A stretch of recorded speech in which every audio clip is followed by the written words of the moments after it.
The new theater of the mind. The Bruce Collins Show. Welcome back to the Bruce Collins Show. We're very glad to have you join us. Tonight, we ask the question, have you ever gone into the woods and not returned to civilization? Well, of course you have, because you wouldn't be listening to this program tonight otherwise. But did you know that many people go into the woods, the dark, scary woods, alone, sometimes in small groups, and they disappear? We know this from many news stories. Our guest tonight, under the pen name Steph Young, has written the book, Something in the Woods is Taking People. Steph Young joins us later in the hour. The Bruce Collins Show airs every Friday night at midnight right here at WWPR 1490 AM. You can listen to past archives of The Bruce Collins Show at IPBN-FM.com. That's IPBN-FM.com. There's a banner just for The Bruce Collins Show on the Intrepid Paradigm Broadcasting Network website. Click on the show banner and you will go right to our page. We would appreciate it also if you're able to spread the word for our show by word of mouth, social media, or in whatever creative way you can. Also, we have a Facebook page for The Bruce Collins Show. Please like us there. And you can email the show at bruce_collins_show@AOL.com. It's always great to hear from you. We believe we have a unique show every week planned for you, and we're honored to have you aboard. The Bruce Collins Show also has a YouTube channel. Visit YouTube, search for The Bruce Collins Show channel, subscribe, and catch all the latest shows on YouTube. Before we get to our guest tonight, I just want to say Chad Miles and I are also featured in another program called the Revolving Door Radio Program at IPBN-FM.com. And what the Revolving Door Radio Program is, it's a collection of 4 separate groups of hosts on this program. So once a month, Chad Miles and I host the Revolving Door Radio Program there at IPBN-FM.com. We hope you can join us for that program. And now, Steph Young, a.k.a. Stephen Young, has written the book, Something in the Woods is Taking People. Tonight we'll find out who or what is taking people in a moment.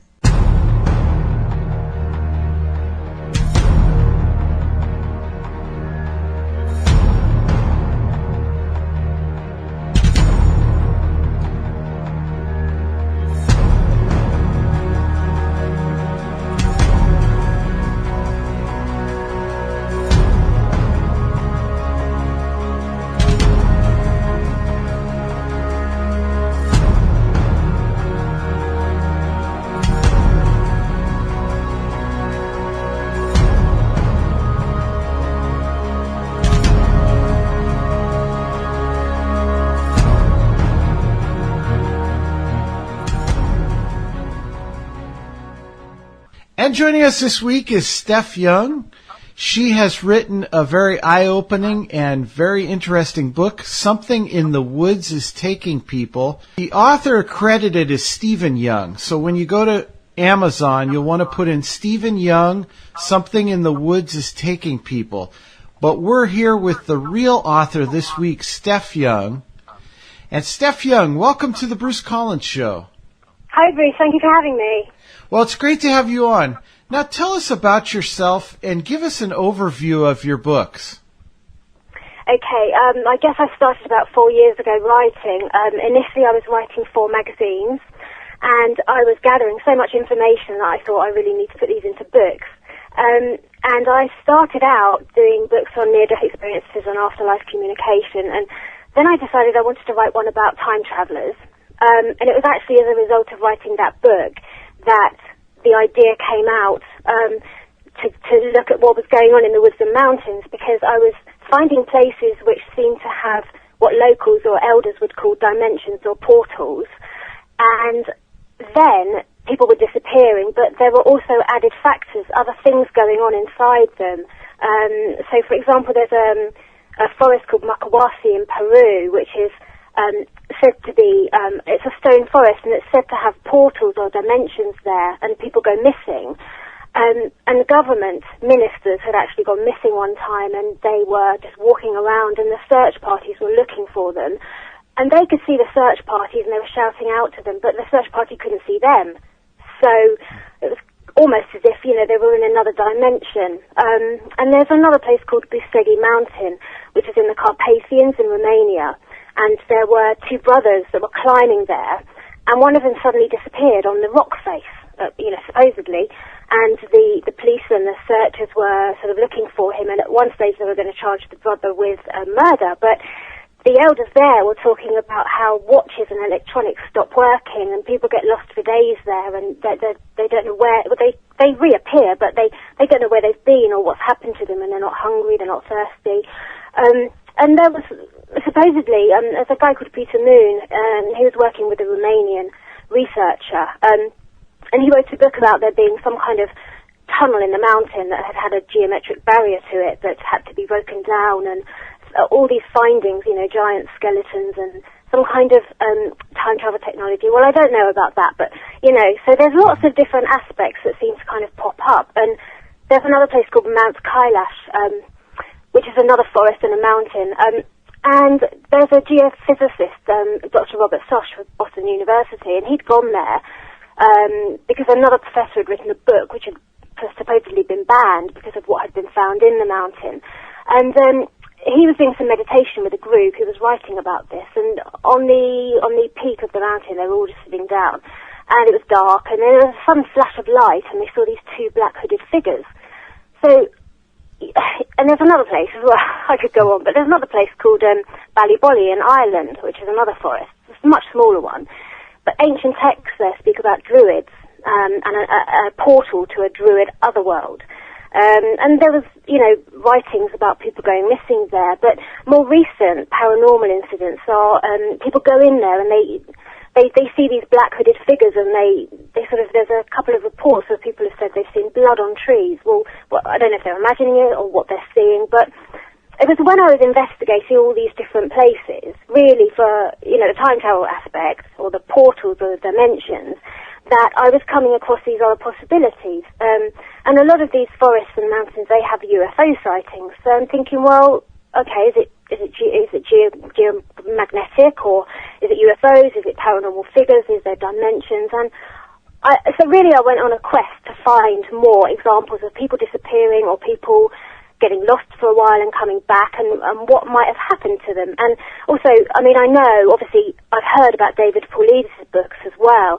I haven't read them yet, but I have listened to some of his shows, and, it's very, very prevalent, isn't it, in the national parks as well. So it's quite amazing. But there are so many different possibilities, and just as you think you've got to the bottom of something, generally it will lead off into another direction, which is even more mysterious. Yeah, absolutely. And again, we're speaking with Steph Young. She's the author of Something in the Woods is Taking People. And remember, when you look for that book, Something in the Woods is Taking People, the author name is Stephen Young. But Steph, before we delve into specifics in your book, where can people find you online? Well, really, it's just through Amazon for the books, but I've got a Facebook, which is Steph Young Author. So generally, it's probably best you can contact me on Facebook. That's probably the best. Okay, excellent. Now, in regards to your book, Something in the Woods is Taking People, are there a lot of people disappearing in the woods without a trace?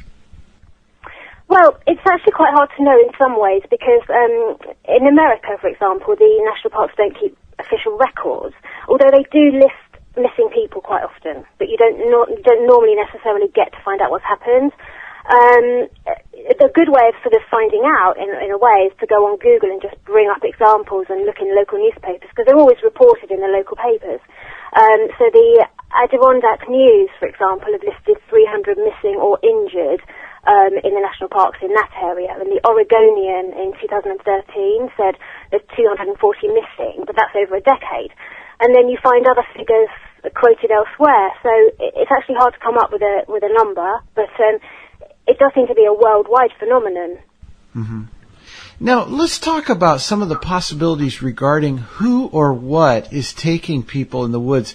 And one of the things you brought up is missing time. And whenever I hear someone talk about missing time, I think of UFOs and alien abductions. What does your research uncover about UFOs and alien involvement in terms of something in the woods taking people? I've come across an awful lot of reports that sound like they could be. There's quite a well-known one, which is Todd Seaves, who was in the Montauk Ridge in Northumberland County in Pennsylvania in 2002, and he'd left his home. Now, this is covered, actually. I think it was uncovered by Peter Davenport of the MUFON, and it has been taken up by Butch Witkowski and Lonnie Strickler of Phantom and Monsters, so they're kind of the experts in it. But in 2002, he left his home in Northumberland County to go to do some pre-season deer spotting, and he'd taken his ATV up to the top of the mountain. He hadn't come home for lunch, and his wife was concerned, so she called the police, and they started a search by 2 p.m., and there was about 200 volunteers. They found his ATF at the top of the mountain, but the canines couldn't find a scent. And then 2 days later, they found him in a pond, which was really close to his house, and it had been searched, and he was barely dressed, and his body was emaciated, which is not the condition that you find it in if it had only been gone missing for a couple of days. But most importantly, I suppose, is that it took the rescuers specialist equipment to hack into the area where he was found. So he didn't have any cutting equipment himself, so it's a bit strange as to how he could have got into that area in the first place. But his boot was found in a tree about a mile away, so that was kind of a little bit, a suggestion there. And also there had been some farmers nearby who said they'd seen UFOs in the sky, or lights. So, possibly. But that brought to mind a case that happened in 1980 in the UK, in Todmorden, which is in rural Yorkshire, so it's very countrified there. And a man went missing in a small town there, and he was found 5 days later. His body was on top of a coal pile in a coal mine. But the owner's son had been there that morning, and he definitely hadn't seen him there, so he kind of appeared afterwards. And the police found some burn marks on his shoulders that were covered in strange green ointment, which was never scientifically identified. And his clothes had been buttoned up the wrong way, and his shirt was missing, and there was no footprints in the coal. So the pathologist said that he died that day, but his burn marks were 2 days prior to that. But the pathologist couldn't determine how he died, but he said he died of heart attack from fright, and his face was contorted with fear. But interestingly, one of the policemen that went to investigate, he was on his night shift not long after that, and he was looking for missing cows who disappeared from a field. And there was a strange glowing object that came in front of him, and at first he thought it was a bus or a lorry, a truck. He tried to radio for colleagues, but his radio was dead, and he was too scared to leave the car. But he then noticed about half an hour of time had just gone. And when he looked at the boots of his shoes, he saw that the soles were split wide open as though he'd been dragged along the ground. And he was so disturbed by this.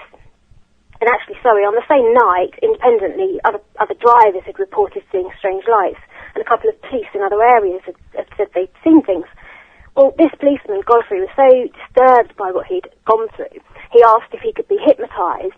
And when he was, he described himself being in a room with a black-hooded, bearded man with a kind of biblical appearance, and a huge black dog, and there were other smaller creatures about the size of 5-year-olds, and they were moving robotically.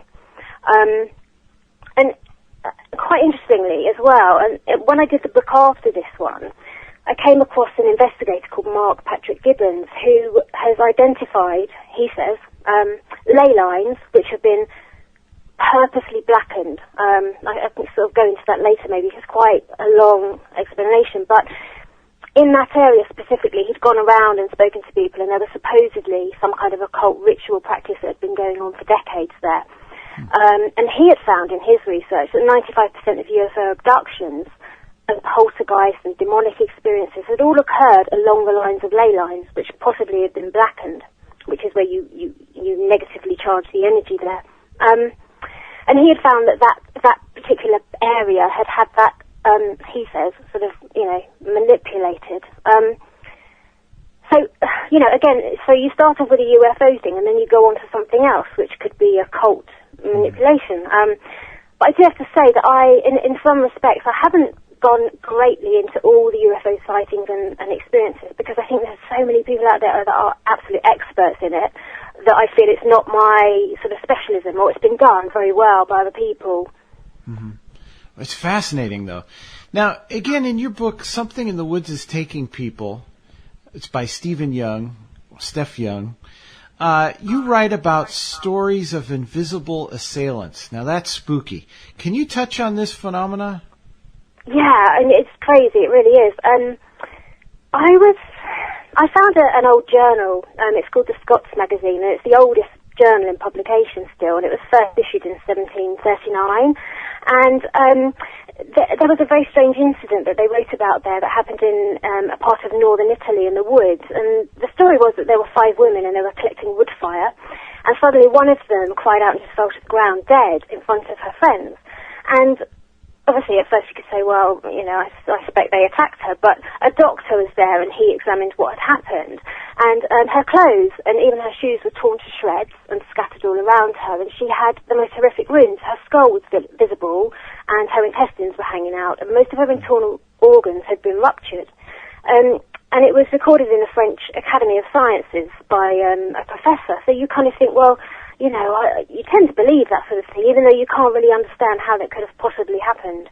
Because there was no blood at the scene, and the parts of her flesh that had been taken out of her body weren't there at the scene either. So, I mean, it's absolutely astonishing. But I found also James Allen Rene, who was a famous explorer, and he was in remote northern Canada in 1924, and he was crossing a frozen lake with his guide, and he saw these tracks appearing over the frozen lake.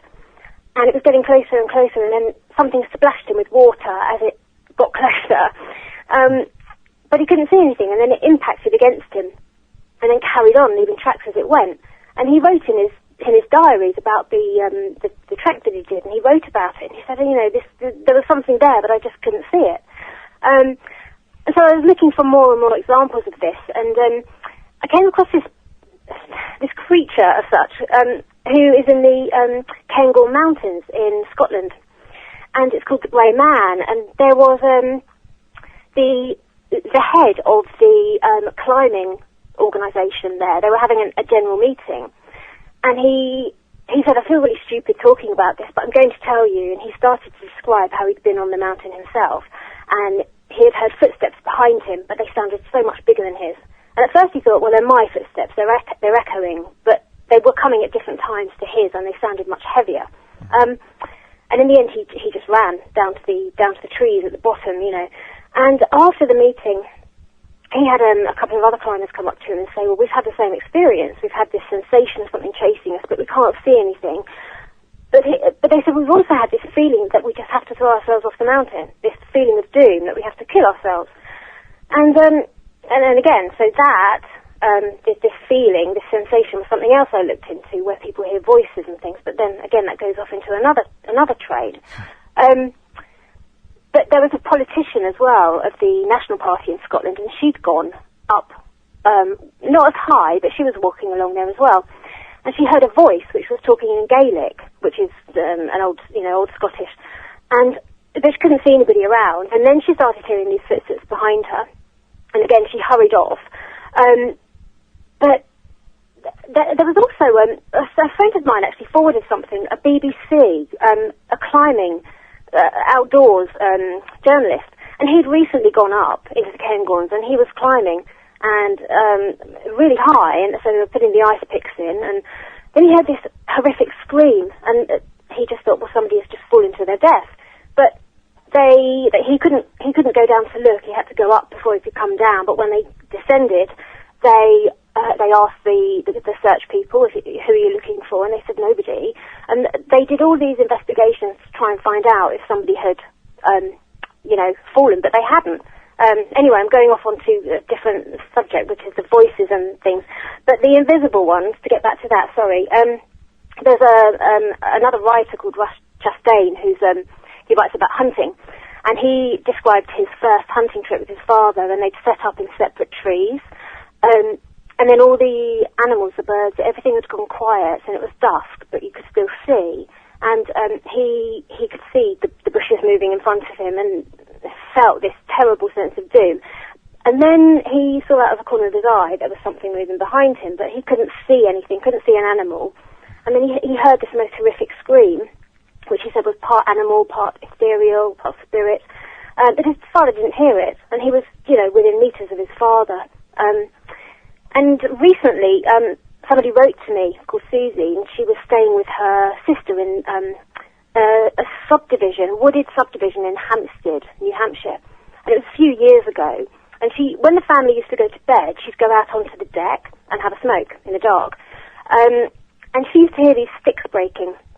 And she, her email is very, very thorough. And it says, I grew up, my parents were scout leaders, I camped all the time, I know the sounds of animals. It wasn't a Bigfoot, they don't live in that area, but I know what animals make noises and what noises they make. She said, but I couldn't work it out because they were coming from different parts of the direction, so from in front and from behind. And in the morning, she got her 11-year-old nephew to go out and jump on the sticks to see, how heavy this thing was that was breaking them. But he couldn't break them, but she could. So she thought, well, they're quite big. Anyway, so one night, it seemed to carry on, and then one night she said, I was having a smoke again, but she's convinced to this day that there was something there, and that she would be indoors and see shadows, as though shadows on the ceiling, as though something was passing or watching her. It's quite a scary story, the way she's described it, but, she really does believe it. And there's so many different cases. I read one of a lady in Tennessee, which she contacted MUFON, and she was on her deck, and it was 6 a.m. in the morning. She was having a coffee, and it was daylight, and she looked to the side of her deck, and she could see this massive black shadow, which kind of sort of peeled itself off.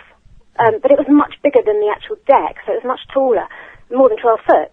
And then it kind of started to move away, but it turned its head, but it had no face.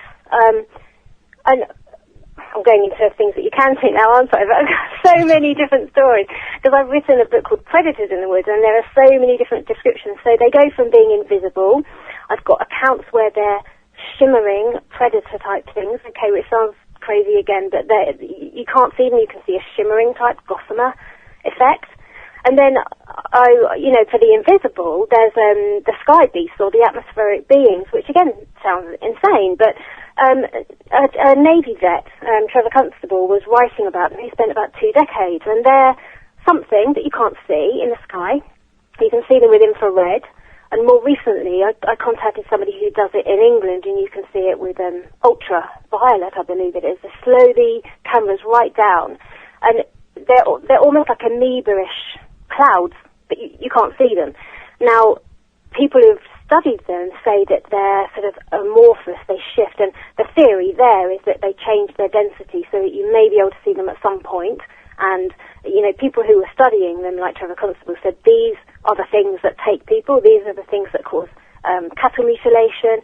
Now, I don't know about cattle mutilation because it's quite sort of technical the way it's done, but, there's the theory there that there's something that we can't see, but that has some kind of intelligence. Again, I don't know, but you hear so many stories, I don't know. Yeah, it's interesting. It's amazing. I've never heard of these stories before, so I'm just fascinated by them. Now, you touched on shadow people, but here's an interesting question, and I didn't notice this in your book. A lot of people here experience shadow people also in their homes and things like that. But one of the things that, and you just mentioned him as Bigfoot. He didn't really make it to your book, I don't think, at least not a chapter. Do you hear anything about Bigfoot in terms of, I've never seen him as a violent creature. Would you agree with that? I put some accounts in the Predators book, but again, I think the reason I stayed away from Bigfoot, I mean, it's a very, very strong possibility that that's what's causing it. But again, I felt it's such an area that's so well covered by people. I was trying to kind of get different angles, but I don't know. I mean, is it interdimensional or is it flesh and blood? It's such a difficult thing to know. Yeah. And you said you didn't hear of any malevolent incidents. Right. Yeah. I mean, there's plenty of accounts of that, but again, it's always, unless you're there and you experience it, how do you know? Right. You know, somebody who's been there and experienced it. I mean, I had an experience of what I think was probably a shadow person. But when you describe it to somebody, it sounds ridiculous. And you can't understand it yourself either. So, with all these things, until you see something or you experience it, it's very hard to say, well, okay, that's definitely what's happening, or that's definitely true. And with Bigfoot, I mean, it's so elusive, isn't it? I don't know. Yes. Let me remind the listeners, the book is Something in the Woods is Taking People. The author is Steph Young. We're here with the actual author. Her real name is Steph Young. Now, Steph, can you talk about the mysterious cases of children who have gone missing? Yeah, of course. I found a case in the Brecon Beacons, which is in Wales, and it happened in 1900. And the Brecon Beacons is where the SAS trained, so it's really very rugged and quite harsh terrain.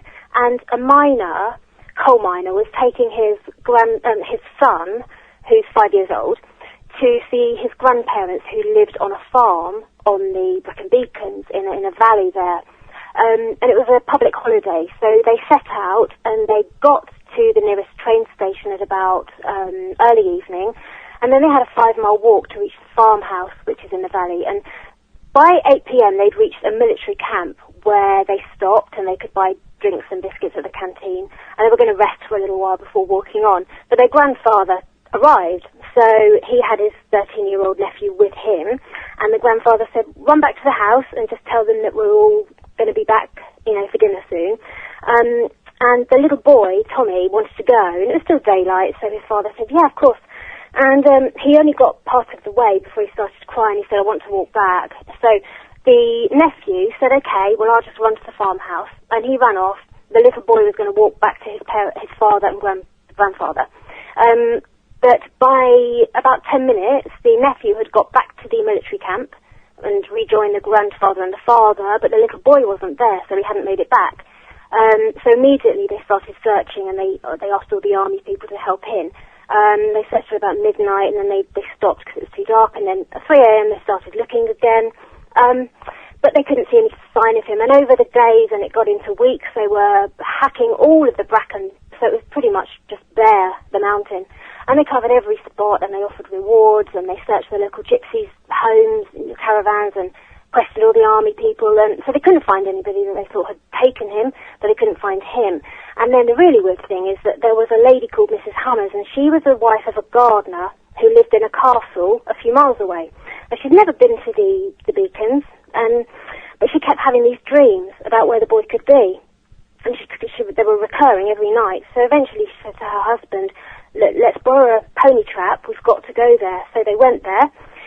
She took him to one of the peaks, and they were walking across the flat ridge when they came across the little boy, and he was in the middle of the open space, really. And obviously he was deceased by that time. But nobody could understand how he'd walked so far and got so high up, because it was 3,350 feet, and he was barefoot, and he'd already walked quite a distance, you know, that day. Nobody could understand, and what's eerier as well is that he had a little whistle around his neck, but he didn't use it. But I don't know whether he was too young, he didn't understand, or he just got lost. But it was in the National Trust journal. National Trust, they sort of run the public spaces, you know, the parks. So it seems to be a very true story, but really, really strange. But there's several like that. There was another little boy called Ottie Powell in 1890. He was in Amherst County in Virginia, and he was at school, and his schoolmistress sent all the children out to collect some wood fire, and he didn't return. So immediately they shut the school, got the children to go home, get the parents, and it was on the Appalachian Trail. It was in the George Washington National Forest by Bluff Mountain, and it was so thick, the woodland there, and hundreds of people were looking for him. And again, it turned into days, into weeks. And 7 months later, some hunters were out, and their dog started barking, and they followed the dog, and it went up a steep path, and he was again up the top of the mountain.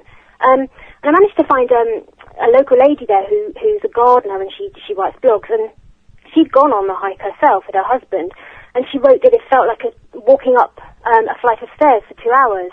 And she's saying, I can't understand how a child could have done it. So it's very strange, these things that happen. And there was another one in Pennsylvania in the Allegheny Mountains. Joseph George Cox in 1856, and they both disappeared from their parents' backyard, but it was inside, the forest area. And again, everybody lit fires and trying to draw them out from where they were, and hundreds of people were looking.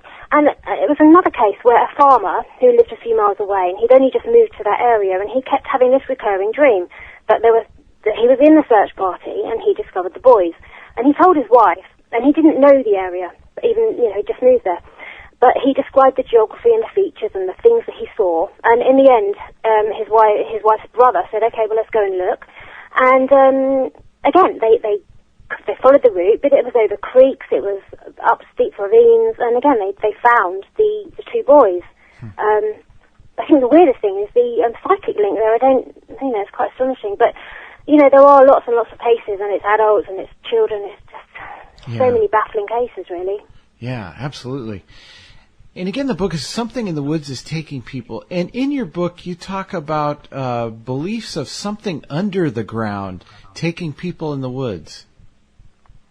Yeah, there's a few things on that. El Yunque, which is a rainforest in Puerto Rico, and there's a really strong tradition of belief there that there's UFOs that come into the mountainsides, or they go in through the water. And there's lots of testimonies from policemen and army people. A group of school children went missing completely, and 2 Marines went missing there. There's lots of accounts of seeing strange humanoid figures. And they come from policemen and they come from army people, and so you think, I don't know, but there's reports, of it being some kind of subterranean base. This is an area, again, that has been really covered by people, like John Rhodes, who's the alien hunter, and talks about reptilian bases underground, and that these reptilians come up and they abduct people and they take them back underground. In Mountain Ugani in Zimbabwe, there was a shaman there, and he was collecting herbs on the mountainside and amongst all the rough trees, and he said that he found himself suddenly inside a mountain on a table, and there were these reptilian figures working on him. But again, it's an area that's been, reports of it have been going on for so long, and there was a man called Billy Shaver in the 40s. Now, he wrote about his experience to the magazine Amazing Stories. Well, Amazing Stories, as it sounds, used to sort of embellish things. So at first you think, well, I don't know, it's science fiction. But he said that there were 2 warring alien races living underground. They were sending thoughts to him, and that he'd been taken underground by a holographic image that had led him. And he said these 2 warring races, one were peaceful, one were not. The ones that weren't would actually come up, take people, and actually eat them underground.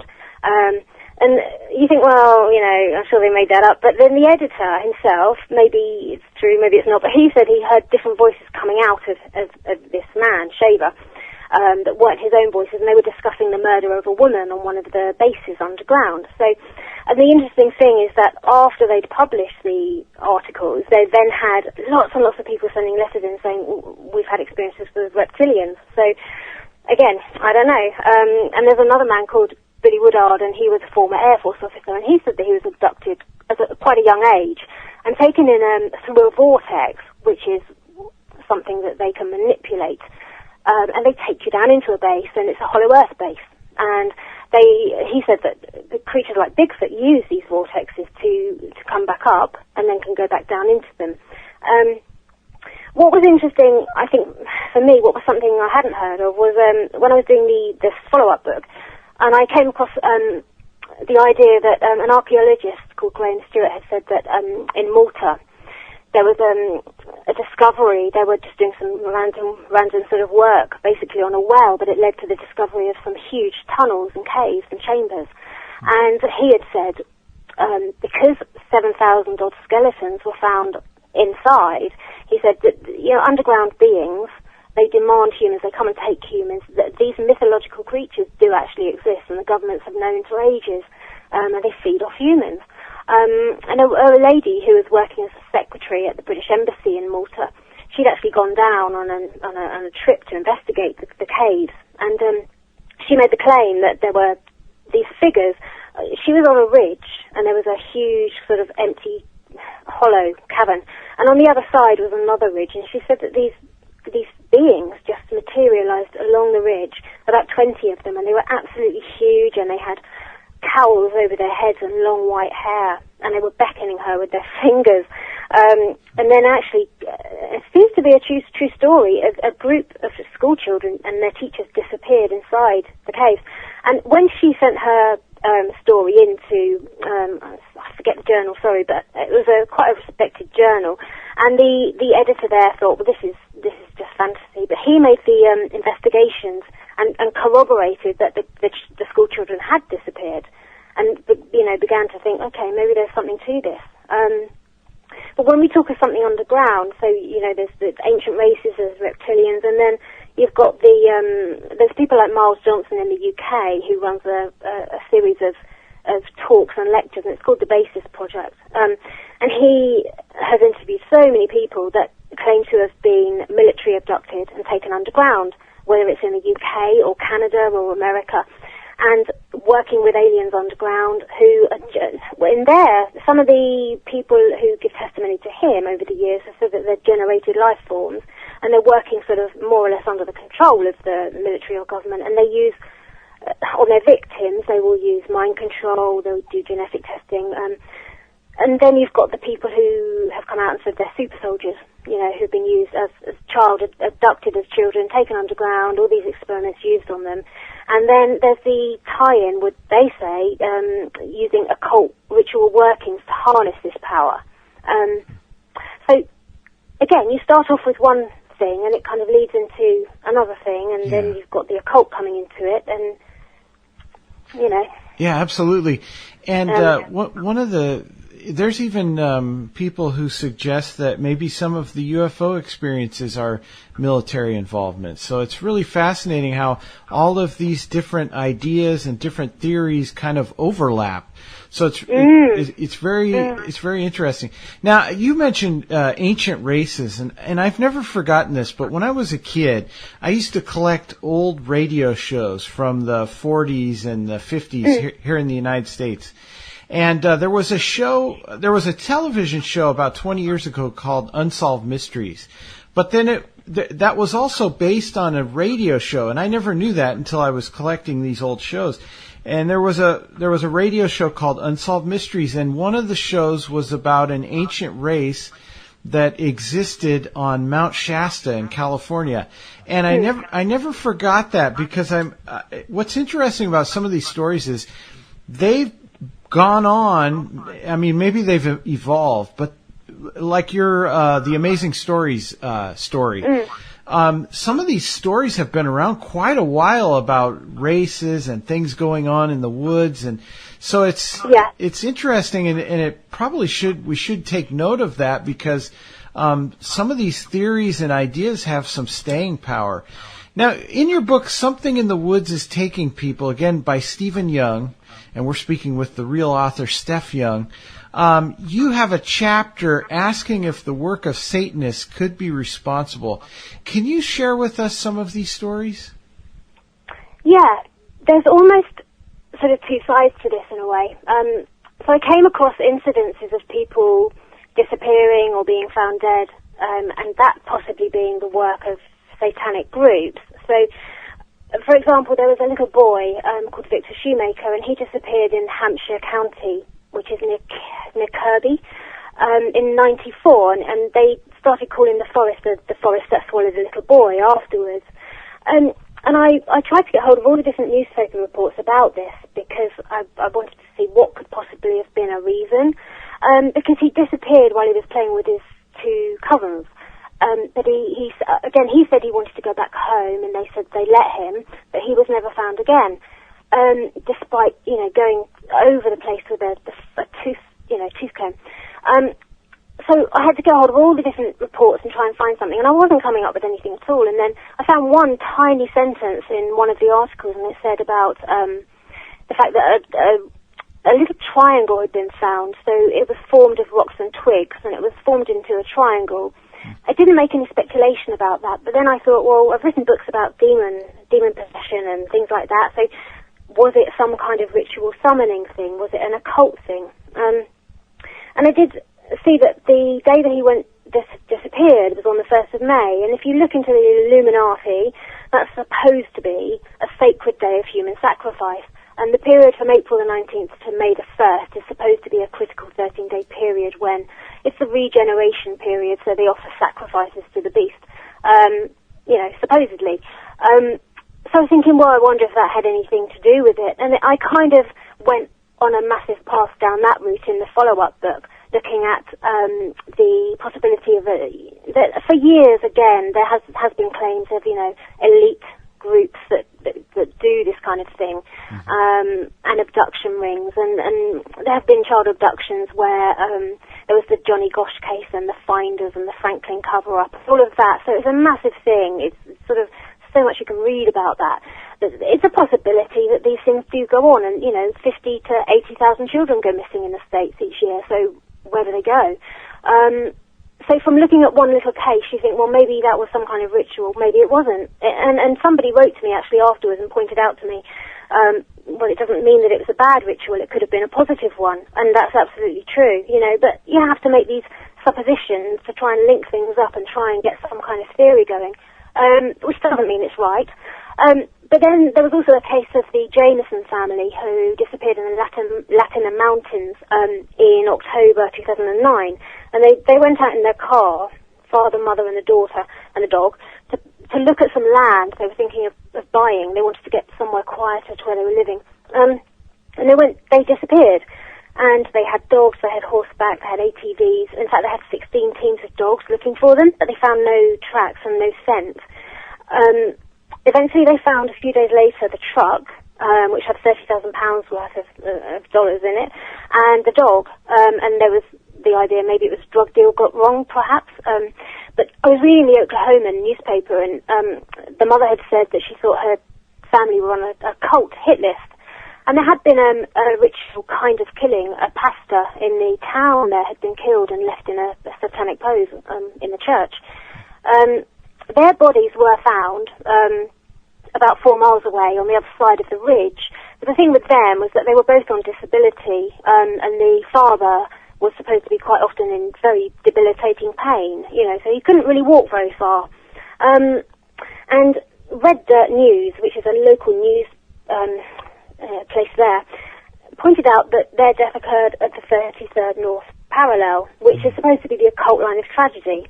And again, there's that tie-in with, the occult, the Illuminati and sacrifices, and you can look back in time to occult scholars who used to say that the 33rd is the kill number, it's the killing of the king's ritual, and when you kill somebody on that line, you perform the ritual, and their life force is passed into you. And, they make the argument, people like John Downard make the argument that ritual killings are carried out there. To counter that, you can say, well, killings carried out cattle line, so he couldn't go any further. He was a few miles off the highway. He was near a lake, but there was no scent, no trace. They couldn't really work out how he'd gone missing or why. And going back to the Jamesons, I kind of took it further again, because when I was doing the initial research, I came across, I know it was initially called Smiley Face Killers. I know it's not called that anymore, but that's probably what people would best know it for, where college-age boys in Wisconsin and quite a few other states were going missing and being found dead in ponds, lakes or water. And if you look into all of that research, you find that there are some deaths that really don't add up. It doesn't look like they just accidentally drowned. You've got a case where one body was drained of blood. You've got others that were put in water, but they didn't die that day. They were kept somewhere, and then they were put in water. And again, I did a lot of research into what this kind of ritual might be. It could be some kind of alchemy ritual. It could be that these people are being gang-stalked and targeted and killed for this alchemy, which again goes off into a massive other direction and is very, very intensive to sort of research and look into and explain. But it's another possibility. And then for the book after, Something in the Woods, Taken in the Woods, I really followed the route for one of the chapters on the ley lines and the fact that ley lines supposedly can be, you've got people like David Icke, you've got a numerologist called Ellis Taylor, You've got an expert in ley lines called David Gowan. Now, all of these people believe that ley lines, so for somewhere like Stonehenge or Mount Shasta or Sedona, they're very, very positive. And you can possibly say that people experience healings or positive feelings around these places. If you look at it in the exact opposite way, other theorists say that there are ley lines. Now, the problem with ley lines is that you can't, but there is the theory that these are deliberately sort of blackened, which means that there's rituals carried out on them. Now, the rituals themselves give this supposed elite satanic group seeking to control the world, they supposedly give it the negative energy. And the numerologist that I was talking about, Ellis Taylor, he categorically says, and so does David Icke actually when you read it, that disappearances, particularly of children, but adults as well, have been carried out on purpose, and you can trace the line of the ley line from a place of beginning to end. Now, these lines might go through Stonehenge, but they might go through occult places, so places where satanic groups meet, whether that's churches themselves or, and they can track the trace, but also when somebody goes missing and you've got all that fear and worry and concern, it uses that negative energy up. Now, it's all very fringe, isn't it, to think in terms of this, and whether you give it credence or not, I don't know, but there's a lot of because I don't categorically say that any of this is the answer, but I like to try and raise as many possibilities as possible from what I find from other researchers, from other theories, and try and get some kind of cohesiveness going. Yeah. And again, the book that we've been speaking about this week is Something in the Woods is Taking People by Stephen Young, and the actual author is Steph Young.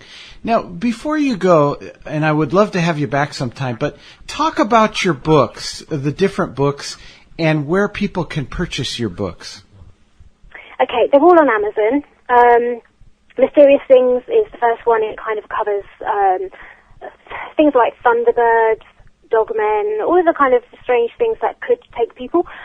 Something in the Woods is the one we've been talking about. The one after that is Predators in the Woods, which is more about these strange cryptid sightings, whether it's invisible, whether it's black stickmen, whether it's another predator.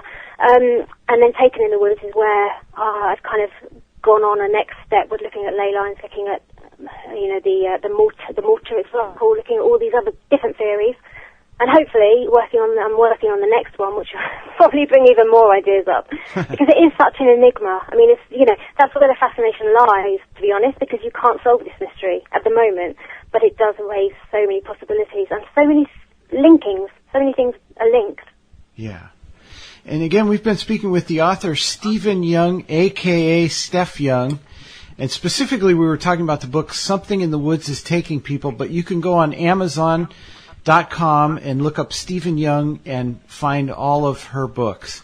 Steph, I hope you can come back the next time and talk more about this. This was really fascinating. I'd love to. Thank you so much. It's been a real pleasure. Thanks, Grace. Thank you.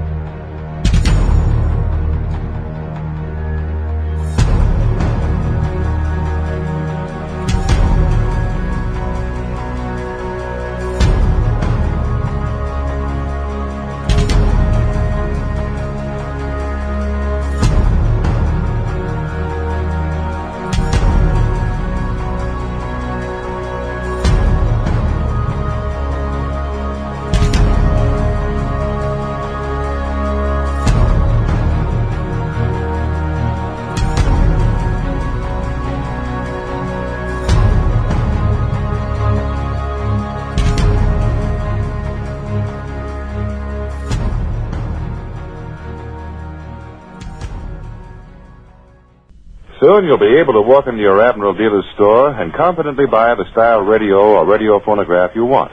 The selection of Admiral radios will be complete.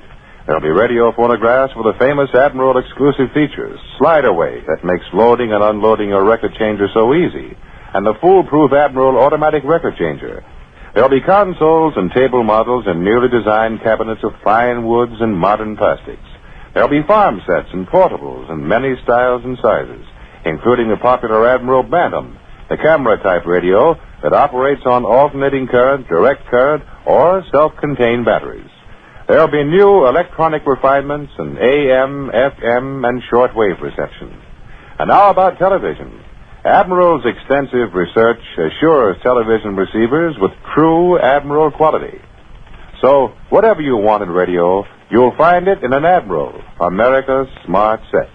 You can get a very good idea of what Admiral will offer if you'll write for a free copy of the new, full-colored booklet entitled It's a Promise from Admiral. Just write your name and address on a penny postcard and mail it to Admiral in care of this radio station. That's all. Just your name and address mailed to Admiral at this station. Hello, ladies and gentlemen. This is Bruce Collins at The Bruce Collins Show. Thank you so much for joining us each and every week, Fridays at midnight on WWPR 1490 AM. We would ask that you would support all of your favorite charities that help to spread the gospel, clothe the needy, and feed the hungry. You can do that as thanks for listening to our program. We ask of no monetary payback from you, only your listenership and your dedication to making the world a better place. Thank you so much for listening. We hope you enjoy the show.